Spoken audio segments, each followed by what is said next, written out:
117. Nah, ini altar. Tadi sudah saya sampaikan kepada Bu Dita, tukang menghias altar. Dan Anda semua, mari kita baca ini. Altar harus ditutup dengan sekurang-kurangnya satu helai kain berwarna putih, Bapak Ibu. Maka di sini jelas kainnya itu putih. Dekorasinya kalau ada bordirannya juga dengan demikian putih. Nah, lalu langsung kita punya contoh. Yang kita punya jadinya nilai kainnya turun karena warna-warni. Jadi kita tahu ya, apakah itu salah? Tidak salah.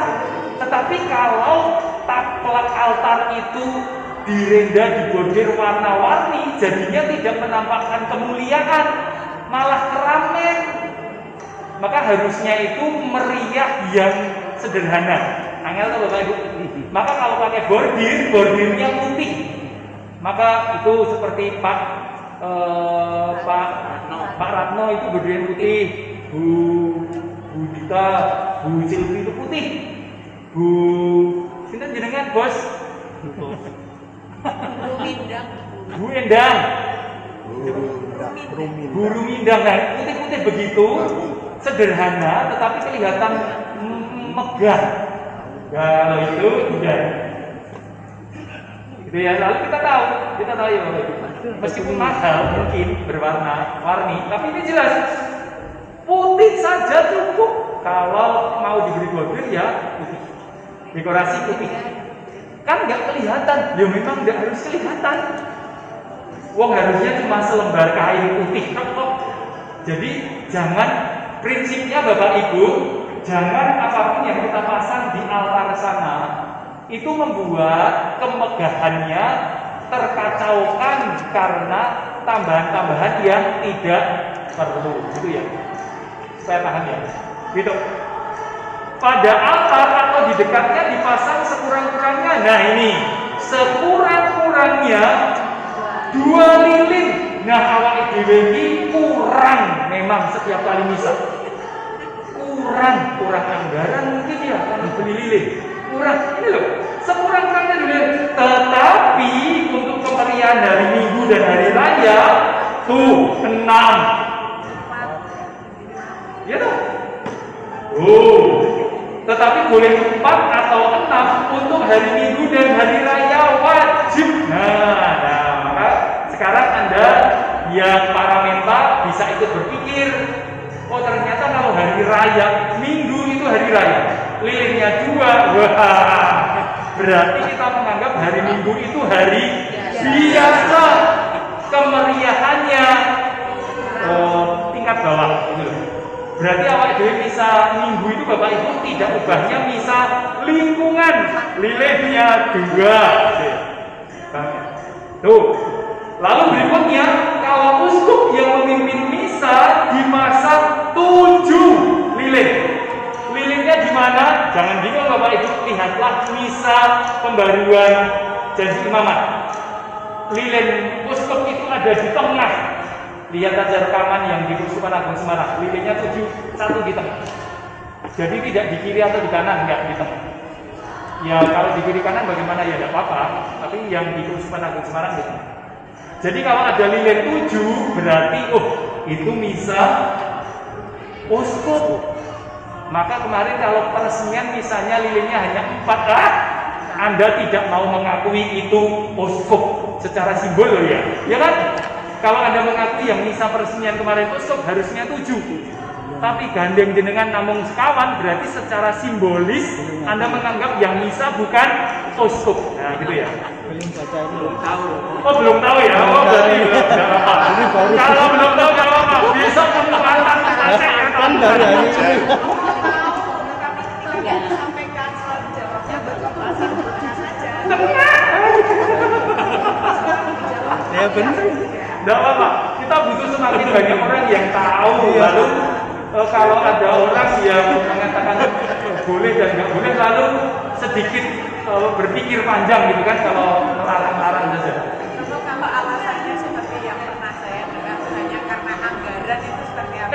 Anggaran tambah lilin siji kita tambah piro? Enggak, itu kok lilin itu tidak pernah berganti. Loh, kok ditegur kali bagian lilin kan boros, tidak ngirit. Karena lilin itu bagian musiknya. Oh bukan, 6 di altar, tidak harus di altar. Maka kalau nanti Anda akan baca yang di altar itu hanya boleh persembahan yang akan jadi tubuh dan darah dan buku misa. Lalu lilin di mana? Lilin dengan kaki-kakinya itu di luar altar. Maka sebetulnya nanti kita akan baca yang benar itu lilin Paskah itu karena tidak berdiri di atas altar, tapi berdiri di kakinya sendiri. Jadi lilin kita yang di altar nanti menjadi tidak cukup ideal. Ada sih nanti, itu ya. Oh itu lain lagi, itu lain. Jadi ini lilin altar yang kita bahas, gitu ya. Supaya kita tahu saja. Supaya lalu kita tahu tingkat kemeriahannya, gitu ya Bapak Ibu. Tidak apa-apa sih. Di samping itu hendaknya ada sebuah salib dengan sosok Kristus dipajang pada altar atau dekatnya. Nah sekarang kita tahu ya, salib altar itu cukup satu. Entah dipajang sampingnya atau diletakkan di atas altar. Satu saja Bapak Ibu, cukup satu. Kalau dua ya yang salah satu nggak perlu dipakai lah, gitu. Itu ya. Jadi kita sekarang tahu. Maka nanti kita bisa bicara pada misdinar. Kalau peranakan masuk ternyata altar sudah ada salibnya, maka ya peranakan masuk tidak perlu pakai tongkat salib yang ada korpusnya misalnya. Karena sudah ada salib korpus di altar. Nanti nih Bapak Ibu, tuh. Boleh juga lilin dan salib yang dihias dengan sosok Kristus tersalib dibawa dalam peranakan masuk, boleh dibawa.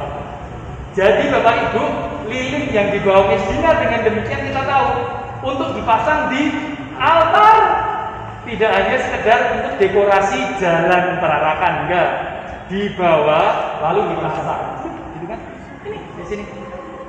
Lilinnya dan salibnya boleh dibawa dalam perarakan, boleh dibawa dalam perarakan, boleh enggak. Berarti dengan demikian lilin yang dibawa perarakan harusnya dipasang di altar atau di panti. Nah berikutnya catatan kitab Injil atau Evangeliarium itu pilihannya dua. Boleh sudah sejak awal ditaruh pada altar atau dibawa dalam perarakan. Kalimat terakhir, besok Bapak Ibu kelihatan ya. Jadi dalam waktu misa Evangeliarium itu dapat diletakkan di altar atau dibawa dalam perarakan. Nanti yang membawa dalam perarakan kita sudah tahu, lektor. Ditempatkan di mana? Altar. Maka kita sekarang punya banyak calon komentator liturgi. Nanti kalau ada yang belajar, Anda langsung bisa menguting dan tahu dasarnya. Grace. Ini hanya hal praktis, sebetulnya nggak soal aturan, tapi terkait dengan pengertian ngirit tadi. Itu di pengalaman di paroki yang tempat saya ada itu 5 menit ditetapkan itu belum bisa dinyalakan. Jadi kami dongko nih poster menyalakan lilin itu berarti sekitar 5 menit di situ. Kemudian akan bisa kalau di sini jauh sebelumnya sudah dinyalakan. Jadi yang sebaiknya kesepakatan itu seperti apa? Silahkan kalau kesepakatan di sini tidak membahas tentang maksud saya untuk praktis hidup di sini karena kalau saya tanya ngirit tapi di lain pihak prakteknya dinyalakan sejak sebelum saya kalau topiknya ngirit, saya akan membela prinsip ini. Setiap kali perayaan Ekaristi dalam rangka apapun jangan ada konsumsi karena saya ingin ngirit. Nah itu Natalan konsumsinya 50 juta, Paskahan 50 juta, peresmian kemarin 70 juta. Untuk beri lilin bisa untuk berapa tahun Bapak Ibu? 170 juta. Jadi jangan pakai argumentasinya adalah ngirit, jangan. Kalau pakai argumentasi ngirit, saya masih lebih bisa ngirit ketika yang saya potong anggaran besar yang tidak terlalu perlu. Setelah bisa makan itu perlu nggak? Enggak. Paulus sudah marah loh. Saya itu sekali-kali sekali lagi Bapak Ibu selalu suka memakai kutipan Paulus untuk menegur kita yang mengatakan kita murid-murid Paulus. Paulus itu akhirnya menghilangkan loh tradisi makan setelah misa. Karena apa? Paulus jengkel Bapak Ibu.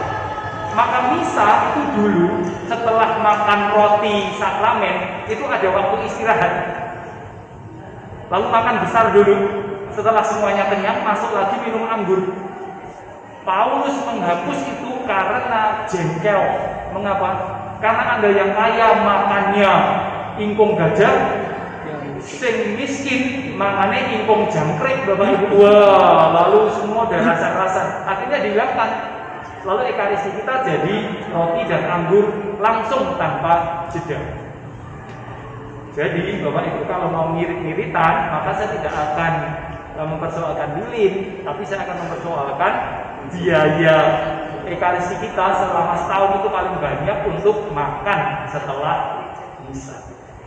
Anda mungkin bisa mengatakan itu kan hari raya, itu kan hanya untuk misdinar. Jangan biasakan misdinar setelah tugas diberi snack loh Bapak Ibu. Nanti cara berpikir mereka ketika dewasa rusak Bapak Ibu. Berarti aku sesuk naik tugas prodiakon untuk snack. Kalau saya tidak diberi snack berarti ada yang jahat terhadap saya. Oh enggak Bapak Ibu, enggak. Anda harus ingat sekali lagi dalam teks 112 sampai 114 dikatakan misa umat itu artinya semua orang terlibat. Maka yang terlibat itu tidak hanya prodiakon, tidak hanya misdinar, tapi umat juga terlibat. Maka kalau prodiakon diberi snack, misdinar diberi snack, harusnya umat juga diberi snack. Karena mereka juga petugas ekaristi. Itu Bapak Ibu. Gimana sih Pak? Pusing dong. Iya memang. Jadi kalau misdinar diberi, saya akan memperjuangkan supaya seluruh umat juga diberi. Karena kalau umat tidak nyanyi, misalnya bukan misa umat lagi, atau misa umat kelas 2. Dan umatnya nggak ikut nyanyi, maka semua harus diberi. Kok diberi, harusnya umat iri. Loh kayak kuri kok saben barco sama snack. Nah ini kan lingkungan. Ya kalau itu toh lingkungan, ini yang umatnya harus dipikirkan dong. Setiap kali misa kan mereka juga nyanyi bersuara juga. Mau tentu itu. Mau ngirit? Nah itu ya. 1 jam. Nah itu. Nah pertanyaan lain lagi terkait dengan situasi di altar. Jadi ada lilin, lalu salib altar, lilin dan salib altar boleh diarak, boleh langsung ditempatkan. Evangeliarium juga boleh diarak, tetapi juga boleh langsung diletakkan sejak awal. Lalu yang membawa evangeliarium itu bukan prodiakon, bertobatlah, meskipun tidak salah, tidak dosa, tapi yang membawa adalah yang membaca. Lektor. Lalu lektornya berdiri di belakang seluruh petugas lain dan di depan imam yang bawa evangeliarium. Evangeliarium itu bukan kitab suci, tetapi Injil, hanya Injil. Jadi jangan sampai kalau kita bawa perarakan ke depan itu bawa kitab suci seluruhnya, enggak, hanya evangeliarium. Ya Romo kalau belum punya ya nggak usah, peralakan saja, nggak apa-apa. Gitu ya. Perjanjian baru saja. Ya, bahkan bukan hanya perjanjian baru Pak, hanya 4 Injil. Yang buku merah gede, tengahnya ada ornamen emas. Nah hanya emas kan, jadi hanya kuning. Yang saya dibawa lektor kan Iya, yang bacanya pastornya. Yang membawa pastornya gitu ya. Ya. dari belakang. Yang bawa lektornya. Ya, karena dia pembaca. Tapi lektor kan 2 dong. Jadi bisa Salah satu ya. Salah satu aja. Kita Iya. Ya. Kamu kalau Ya, tidak perlu dua-duanya. Nah, itu 117.